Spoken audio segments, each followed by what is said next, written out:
I'm Nick Armstrong, and you're watching Dear Fort Collins, a podcast featuring the people that make Fort Collins a wonderful place to live. This series of episodes is all about the election that's happening in November 2025.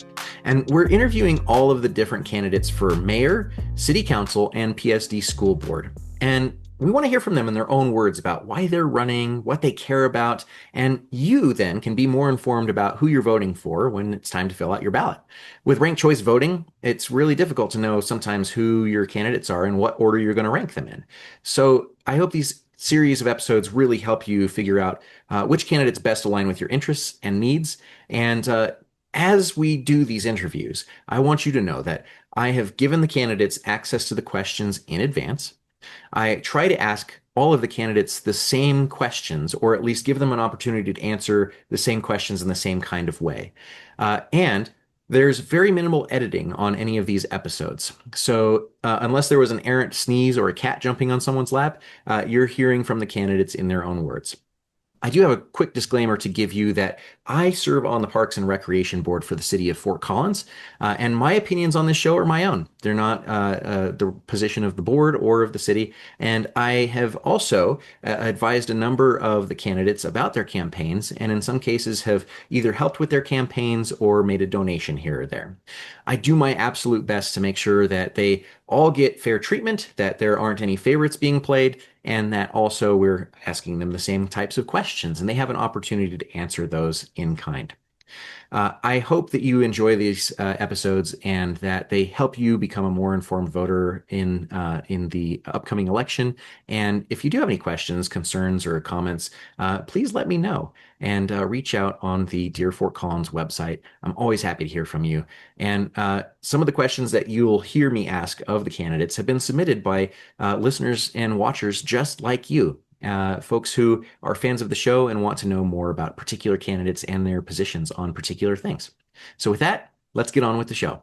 On today's episode, we have Coronda Ziegler running for Poudre School District Board D. And I am so excited to talk with you today, Coronda. How are you? How's your campaign? I'm doing good. Things are rolling. We're doing the doors, handing out yard signs, making the rounds. What motivated you to run for school board? Yeah, so for me, I often share this story. Along the campaign, I figured out more. But for me, I really believe in the power of public education. I share with folks that my upbringing throughout school, I was in a home with addiction. And so school was a place where I felt seen and safe and heard, whether it was teachers, cafeteria workers, bus drivers, and whatnot. And so to me, I want us to have a district that, regardless of someone's situation, circumstance, or identity, that when they reflect back on their experience in the district, they will say the same thing that I'm able to say. So it's not what we just do now as a district, but it's what legacies that we leave in the lives of our students. What unique experience do you bring that'll help you serve the PSD families effectively? Yeah, so I have 3 kids in the district currently. I have a PhD in education, but I like to highlight it's not only a PhD in education, but I have a specialization in organizational change. So really understanding organizational culture. And when you're looking at a big district like PSD, that's important. And then lastly, I've spent like 2 decades focused on student success. So that is helping students transition, like from K through 12 level. How does our kindergartens transition? How do our fifth graders to middle school, eighth grade to high school, and so on? Helping students stay in school and graduate. And I also have thought a little bit about my own experience. And so one example I just want to share is, so I was a residence director. And so what that means is this is a person responsible for the dorms on campus. And I was responsible for buildings with 500 students, responsible for their everyday needs, academic, social, emotional, working with facilities, admin staff, dining, all those things. And so I find that I have a lot of experiences that parallel to what takes place in a district, budget, supervision, curriculum. And so I'm excited to bring all that to the board. So I want to dive into your change management expertise in just a minute, but can you share one project or policy or issue that you'd like to tackle first if elected? Yeah, so for me right now, since the mill levy was just recently passed, is to make certain that we are stewards of those funds. So what we said we were going to do to make certain we are, make sure we're thinking about how we're prioritizing our buildings. But I want to make sure that how we spend the funds also align with what decisions we may have upcoming. I've talked about, whether we install air conditioning on schools that were part of like the consolidation process. That may not be the best idea. But how do we connect the two pieces? And so that's what my priority would be is like, how do we spend those funds? How do we make sure our schools are sustainable? And to hold the district accountable, because I really appreciate the voters for believing in that mill levy and supporting education. Yeah, the importance of a big cash infusion into education can't be understated. In your view, what's the right way for teachers and administrators and families to collaborate when questions come up about the district's priorities, and in particular around budgeting and school consolidations? Yeah, so I think what's most important is so I believe a district, one of the three pillars I believe in a good district is that we have shared leadership.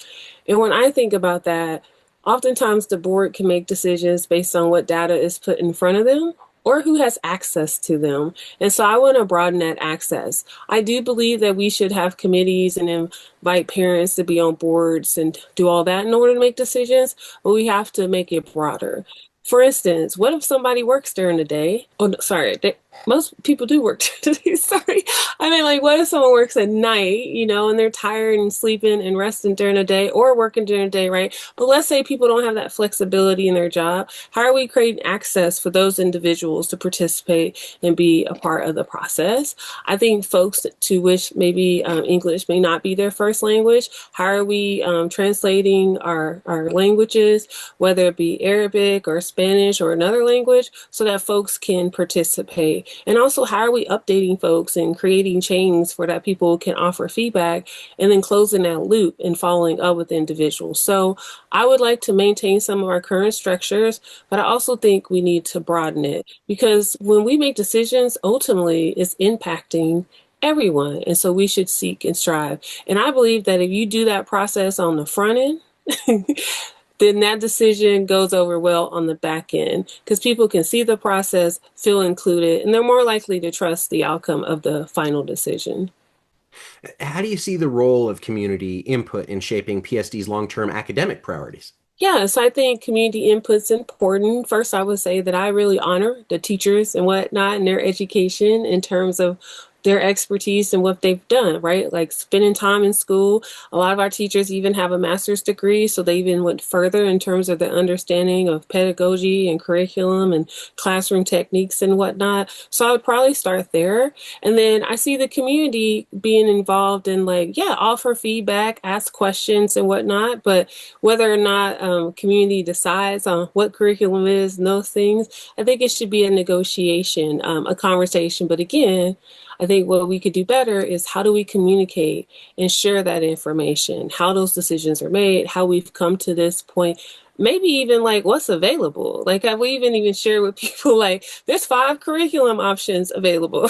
And so we had to choose from that, right? Like how do we just share that information and not be afraid of how that's going to sound or how it looks? Like that's what the role to me at least being in leadership is you have to address how people feel, whether you like it or you agree with it or not, and really come to an understanding. And so my hope is like as we engage with the community around our decisions, we may not always like each other or agree, but that we can respect each other in the end.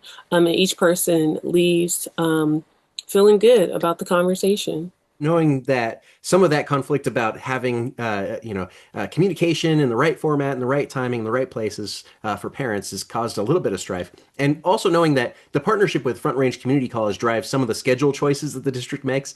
How do we optimize education and teacher work days and prep days and the need for in-classroom education all at once? I know. Let me tell you, I was one of them parents. I was like, "What? I gotta find something to do with my kids." Oh my goodness. We figured it out and negotiated it and stuff, and so that is fair.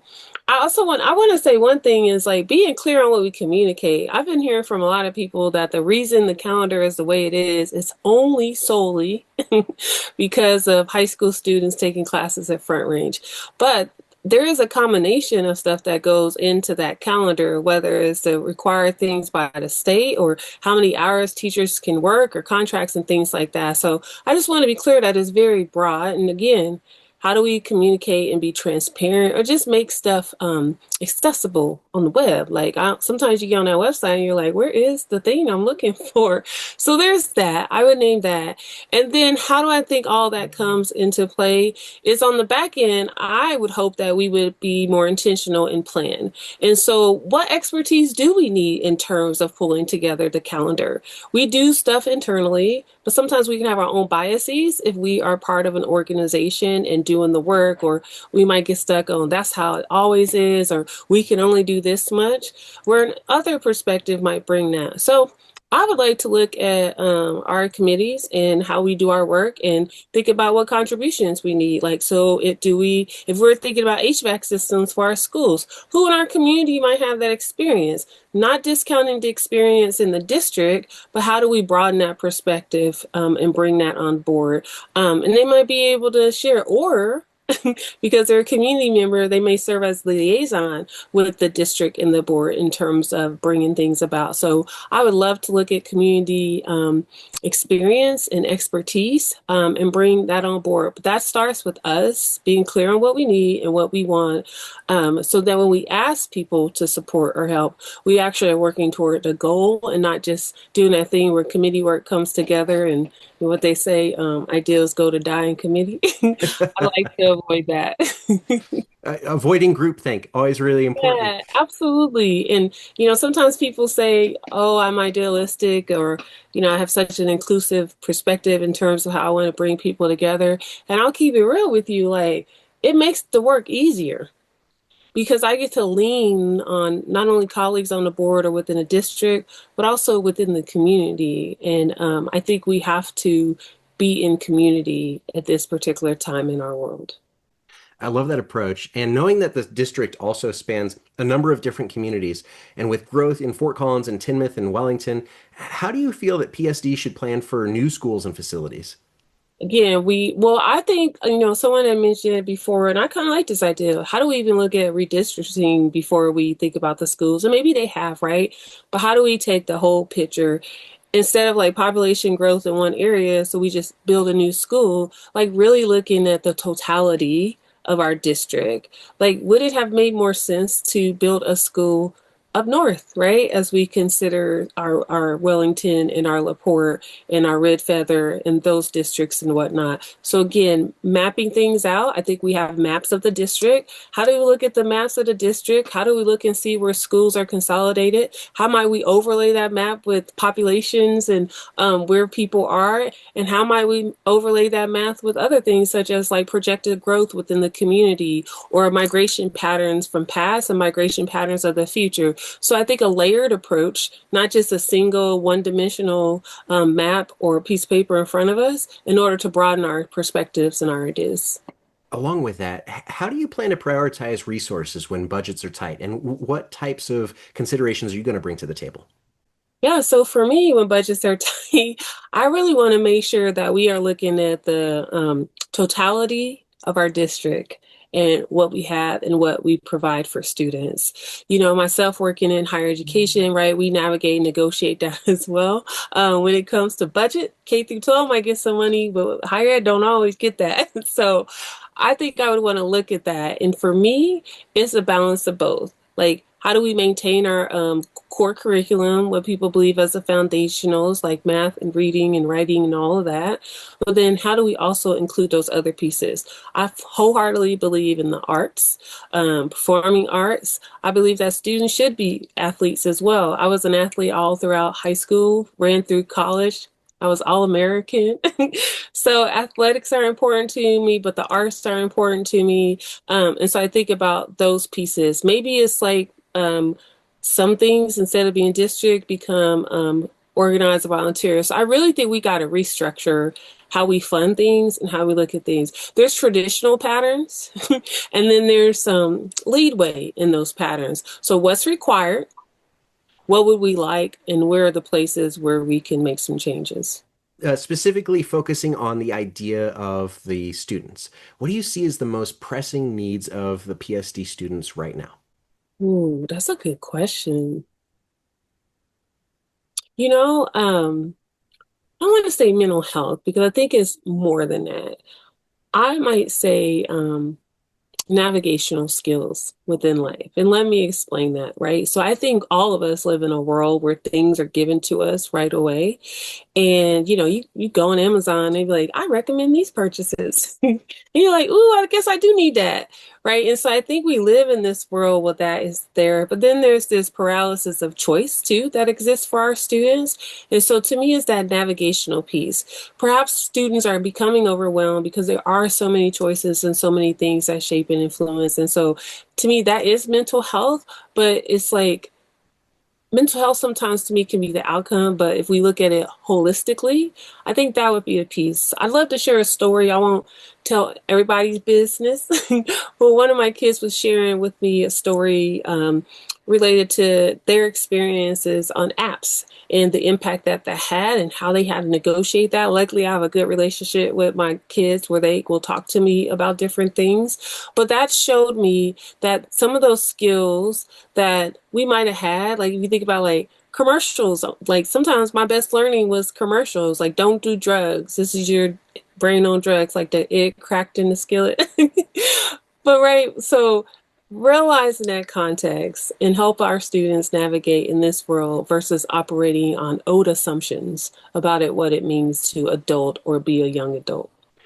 Do you feel that the district should play a bigger role in helping support mental health in that way that you've outlined? I do think so. I think it can be done a variety of ways. Things don't always need to be a whole initiative. How might we even shift certain things that we do, right? Like, how do conversations take place? I think about how I've worked with students and, encouraging students.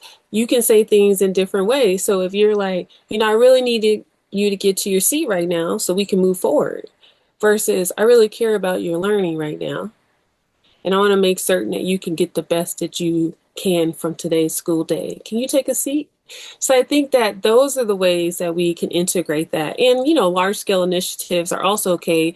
But I think that when it comes times when there is constraints and we are limited in funds, how do we think about what we currently have, what is working well, and how do we scale that up? That doesn't really require a lot of change. And we have excellent teachers. It may just be how are we emphasizing mental health in our district and some of the behaviors that we would want to see. You talked a little bit about your personal experience, that school was a safe place for you, that you had support and adults that cared and leaned into to ask you questions about how you were and your status. How do you feel that PSD should ensure that schools are safe and welcoming and inclusive for all students, including the LGBTQ community and multilingual learners and even those with disabilities? First, I think, how are we doing building audits, right? So I really struggle when you are from afar and you want to make decisions about something. I know one of my goals for this first year, so I'm letting everybody know, is I would love to come to the schools and understand what the space feels like, understand what it feels like to be a principal, what's the temper of the office or different classrooms and things like that. So that's part of it, right? Is that I think we should understand the schools so that we know what is safe and what's not safe. How would we navigate it, right? So I think about certain spaces I navigate are very different than other folks and stuff. So I think that's number one. I think number two is making sure we are reviewing our policies. So I have this thing where I believe there's policies and processes, but then there's actual practices. So are we actually practicing what we have put in writing? I think is very important. And then in terms of different students and their identities and how they feel seen, how do we create a welcome and inclusive community? And so what I will say is this, that as a Black woman myself, sometimes it could be singled out. So what is the Black students' issues, right? Or what is the LGBTQ students' issues and things? But why don't we talk about like basically what makes a student feel safe and how do all of our students have that? And then expand upon that based on folks' identities. So we got students that aren't even getting the basic stuff like being respectful, having their name called.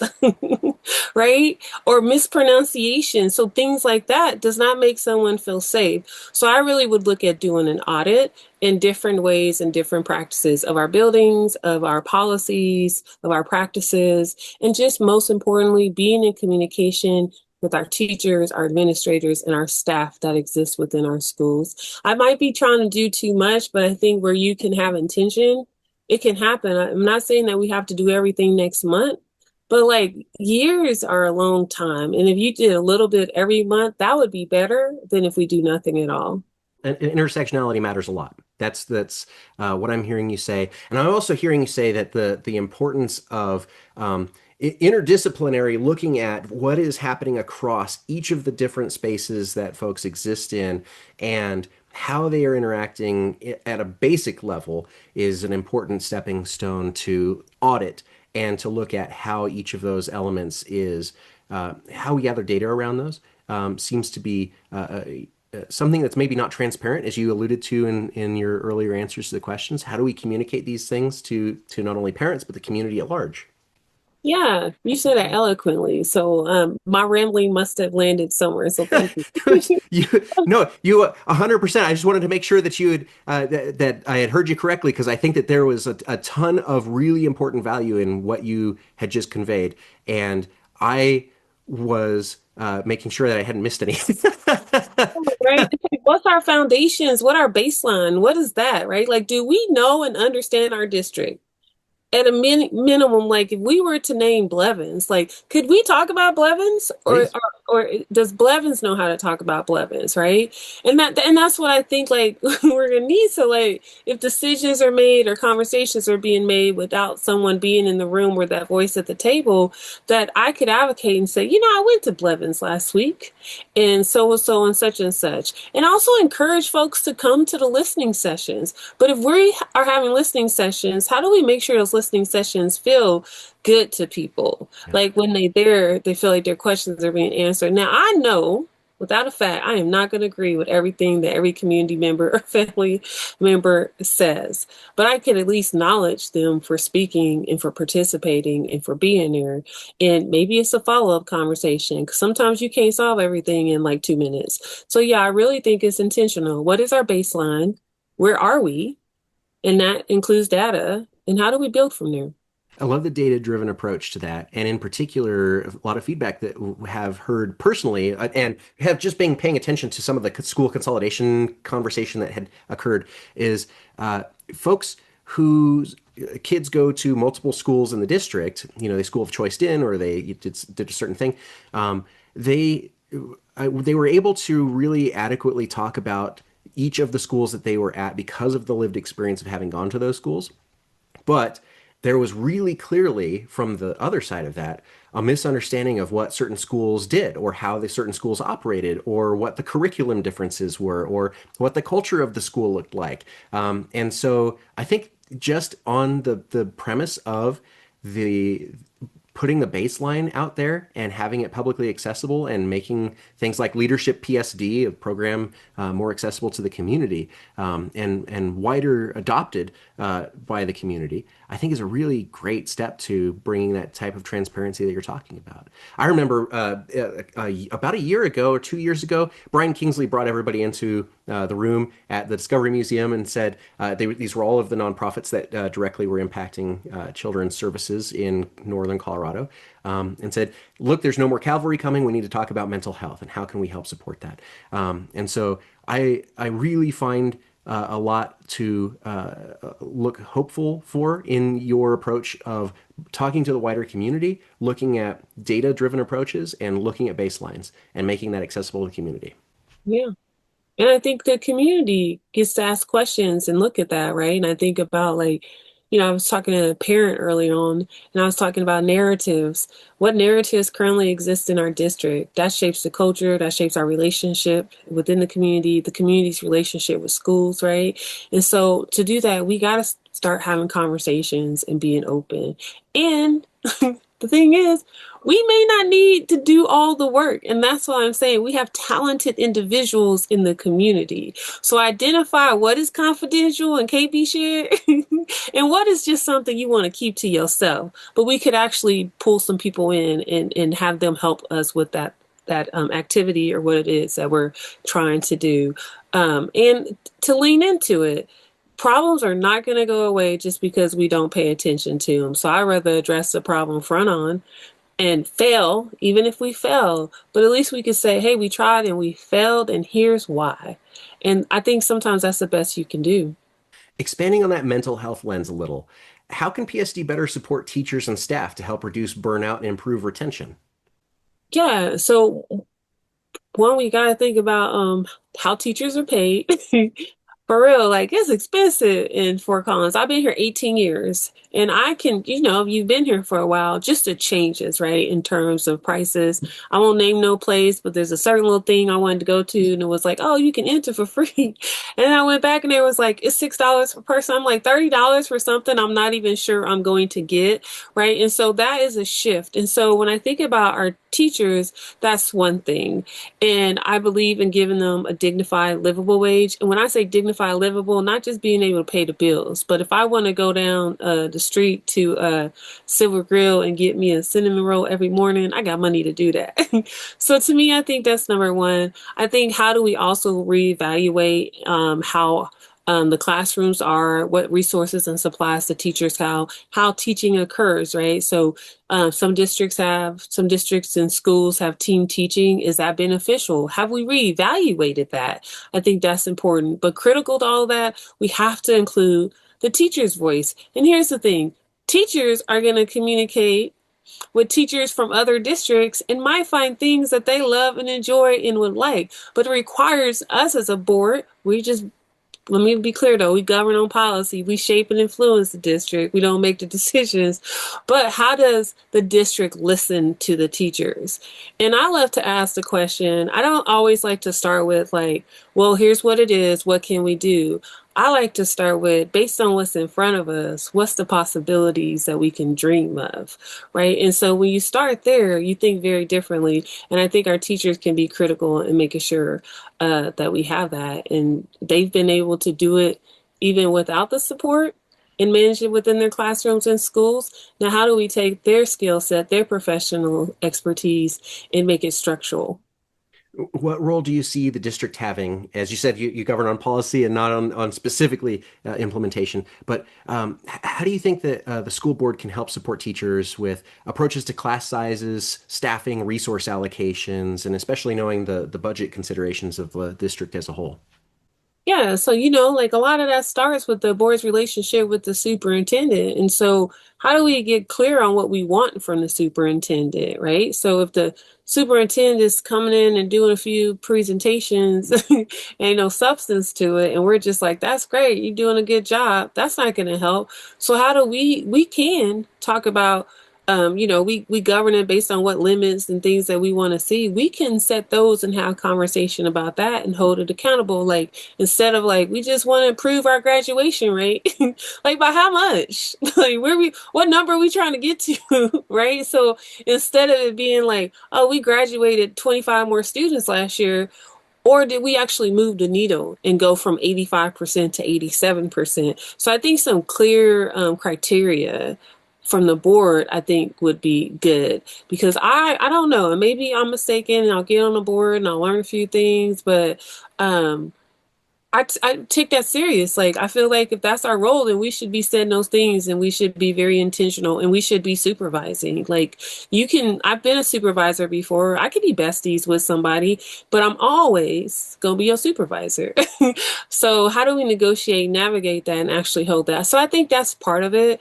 I think the other part too is the board understanding different things. So again, how do we show up in spaces so that we can understand? If the only information we're receiving about situations in the district, again, is from the superintendent or whoever is around us and have access to us, then we're missing a big part of the picture. And so I think that's how we can shape and influence, making sure that we are supervising, friendly though, and making sure that we are have clear metrics and holding people accountable, and making sure that we are aware and involved, I think could be good for the course. Shifting gears just a little bit, we've seen walkouts by students across Colorado this month because of school shootings. What does school safety mean to you, and how will you support students who are rightfully worried about the safety of their education? Yeah, I mean that's like real. Like, sorry, give me a moment. I can so relate to that, right? Like I'm not in school every day, but I can share a story with you from work. I'm aware of it, right? I'm in a building. I used to work in this one office, and it scared me every day. I was safe, but it was concerning. There was two exits. It was hallways and two exits to get out. Our entire office had glass windows, right? In my office, even though it had frosted glass, you could still see me in there. So the reality of what students might be feeling every day, I feel it. And I was also in a building that if something were to happen, it would probably have happened in that building. So that concerns me. So I just want to state there that I empathize to some extent based on my own lived experience. And so in order to do that, again, I just am always about cleaning things up. And so being sure, I think talking to the students and communicating, just giving them an opportunity to give voice. Have we sat down with students and not the ones we handpick, but the students and allow them to just share those? Are we collecting what they say, or are we just sitting there like, okay, and having the conversation?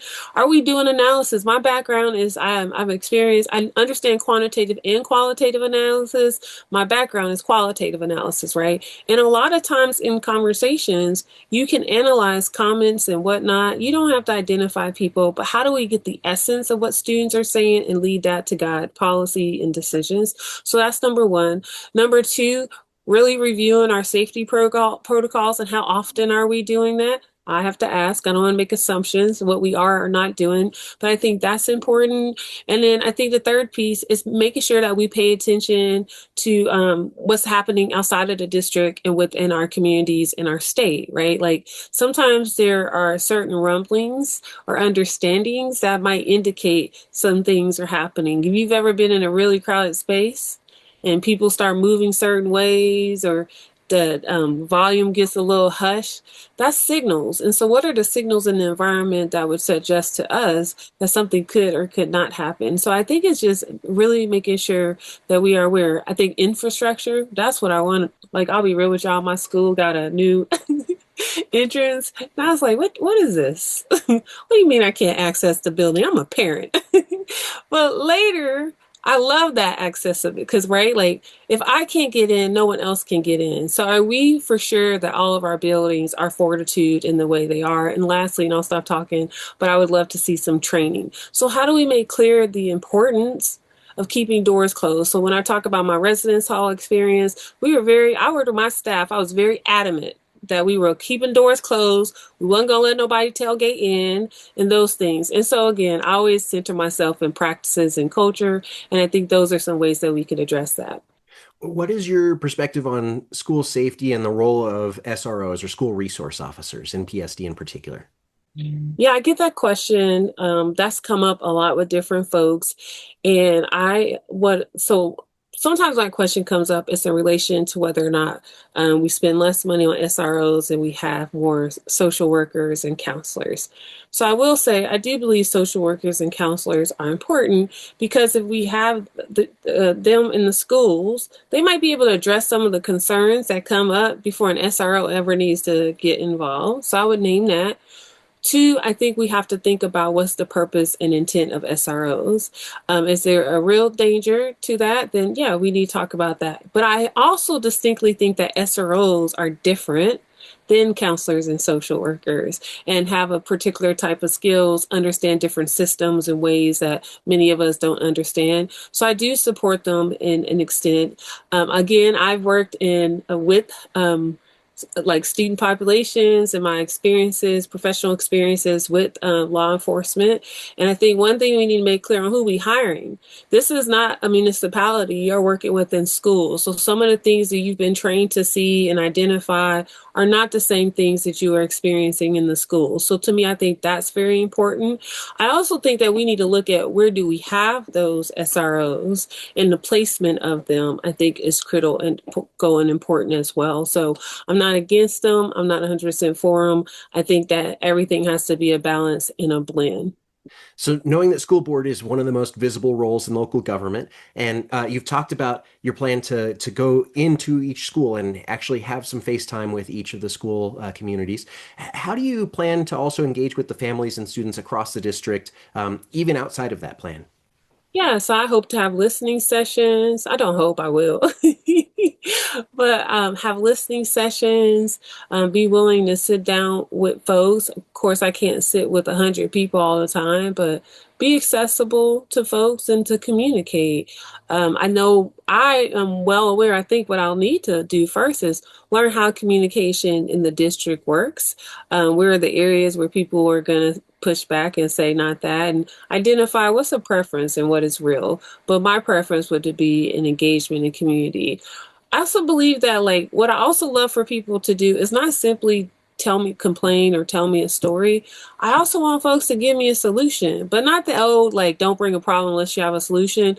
More so because I'm like, you probably have already thought about whatever it is that you are telling me about.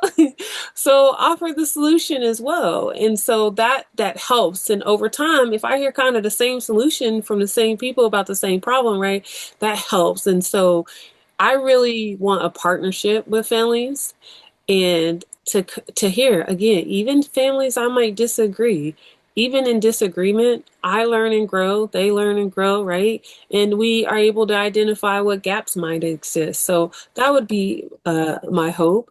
And, if I get in it and become too overwhelming, I'm also okay having an honest conversation with people versus avoiding it. And just, I mean, people are okay if you honest with them and say, hey, you know what? I was trying to be a little too inclusive on that campaign trail and I have to step back. But here's the ways in which I might think, and I'd love to just kind of have, I don't know what to call it, like community ambassadors, like folks that I can just be in conversation with and whatnot, that are trusted and supported, uh, that people trust, right? And so that also would be important. So anybody want to sign up out there, y'all let me know. Are there any community perspectives or ambassadors that you're intentionally wanting to amplify as part of your candidacy? No, because I think I would want to get to know people. Just because someone's a community ambassador does not mean that they might be the right person in terms of school board.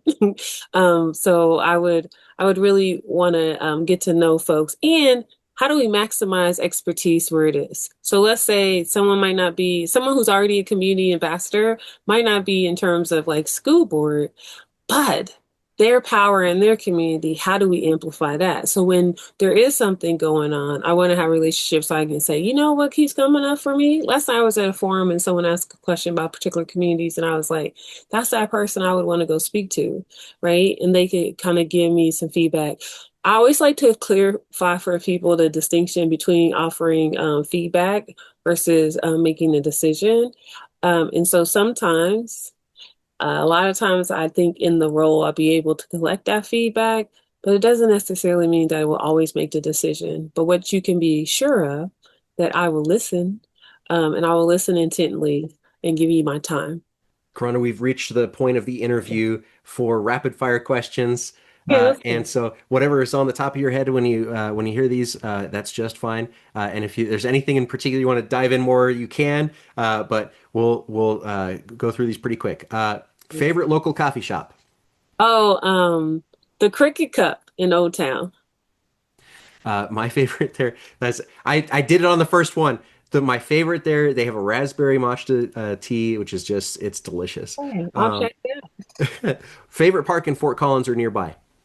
Oh, this is it's over. Oh, the I don't think I got the name right, but it's like the Sugar Beets Park. I like Sugar that. Beet Park. Yeah. Uh, Uh, School subject you love the most as a student? I loved everything. I was definitely a math and science person, but I loved school, so I didn't have any least favorite subject. What was your favorite book, Oh, or is your favorite book? it's my favorite book. I would say in my younger years of school years, in high school, my favorite book was A Tale of Two Cities. I love that book. As an adult, my current book I love is called Emergent Strategy by Adrienne Marie Brown. Would you consider yourself an early bird or a night owl? Oh my gosh, I am such a night owl. Oh, so school board's gonna be great because we Oh meet yeah. in the evening. Get some caffeine from the crooked cup, and then you're good to go. Good. One word to describe PSD schools today, Oh, today, um, I would say solid. and one word you'd like them to embody in the future. Ooh, in the future. I would say innovative. Yeah. What would voters be surprised to learn about you? Learn about me. I don't know. What would you be surprised? I don't You know know, if that was surprised, but I would say, what was the other thing you were gonna say? if nothing's coming to the top of your head, what was your weirdest job? My weirdest job? I don't know if I have a weird job, but I will share my first job because I think it's relevant. My first job was a school custodian. And let me tell you, y'all have no idea what they do to get them schools ready for the year, but I shall never forget. It is So how such an about important job. My goodness. Ooh, Uh, that's just hard. just looking at, because you get to sit in sometimes with your kiddos at lunchtime, and it's just like, woof, I'm y'all. telling I wish that we had you. better table manners. Oh my gosh. I will always remember that. And I was in school myself. I was like, what? What? I'm doing what? So yeah, I got mad respect for that position because it was tough work. Who do you look up to as a role model in public service or in education? Oh, that's a good question. So, if I had to name someone locally, I shared this. I really have a lot of love for Commissioner Kristen Stevens. So, my relationship goes back good 15 years, and my introduction to her was through a DEI workshop through the city. And in the session, she just said good things. And so I was like, "Can I talk to you?" Then we had like coffee, and we've just kept in touch over the years. But what I would say is like her service, like, when I hear her talk about it, she wants to serve. I see her in spaces, right? I see all the commissioners, right? But just seeing people in spaces, she's encouraging. And I also appreciate the willingness to learn. There's been a moment or two where I've been able to say, you know what? And she gained something from it. And she works hard. I think about in this whole campaign, whenever I felt like, oh, can I do this? It's like, you know what? She was out there knocking them doors by herself. So, um, yeah, and just watching her journey and the transition. So that's who I would name. She asks really good questions in my experience with her. She's just she's really intuitive and asks great questions. Yeah, she's there with you. She's present. If you could have one superpower to improve PSD overnight, what would it be?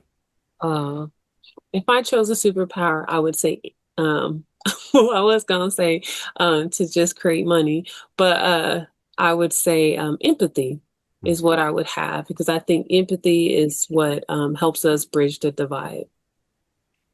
What do you hope PSD will look like in 20 years from now? I can dream that. I could dream with you. But in 20 years from now, what I would want it to look like is I would want every student to have access to a neighborhood school where they could, get to school easily. I would want us to have different types of buildings. I would want us to have advanced technologies coming whether we want it to or not, but having the ability to have it. Experiential education in every single school, differentiated education. So whether people want to try some practical skills, I got a kid who's really into like cooking and works and all that, or folks want to design robots and stuff. We have that across the district, but to have all of our schools have that, I think would be amazing. Corona, is there anything else that you want our audience to know about you or your campaign? Surprise. Okay, so I'm gonna say two things because I haven't got to say it anywhere, so I'm gonna say it. But one way that I always love to describe myself is I think about a unicorn. And so I believe that unicorns are magical. And so for me, um, I hope that I am spreading magic every single day in someone's life. And so that is something I would want people to remember about me. And also, campaigning goes through November 4th. So if at any time you are excited and jazzed about what I've said here, come talk to me. We would love your support. Where can voters learn more about you and your campaign? Yeah, so I am on Facebook and Instagram as well as the World Wide Web. So my website is Coronda for PSD. So Coronda, Coronda, the number 4, PSD.com. And on Instagram and Facebook, it is also Coronda for PSD. Coronda, thank you so much for joining us here on Dear Fort Collins. I hope it was fun. It was. Thank you so much, Nick. I love chatting with you. I love to talk about these things. And I just really also appreciate what you are doing. It is a really valuable service because I think there's a lot of spots where you can get to know about candidates, but you provide it all in one place where people can understand their local politics. And so I just want to say thank you. Well, I hope that folks get the chance to know you better, and also that it saves you a couple 100,000 coffee meetings with all your constituents. It's really difficult running for office, and I'm glad that we give you all the opportunity to come in and have a chance to have a coffee conversation with somebody one-on-one, even if they're on a walk or in their car. It's always a worthwhile thing to do. So awesome, and maybe we'll have to go. What did you call it? Raspberry matcha tea? Yeah, it's Okay. delicious. I'll check it out. Crooked Cup. It's good stuff. They call it the Crooked Lotus, I think is what it's called there. Ooh, so it's very that's good. a lovely name. Okay. You have a great day. Hey, thank you very much. And thanks for listening to Dear Fort Collins. We hope to see you next time.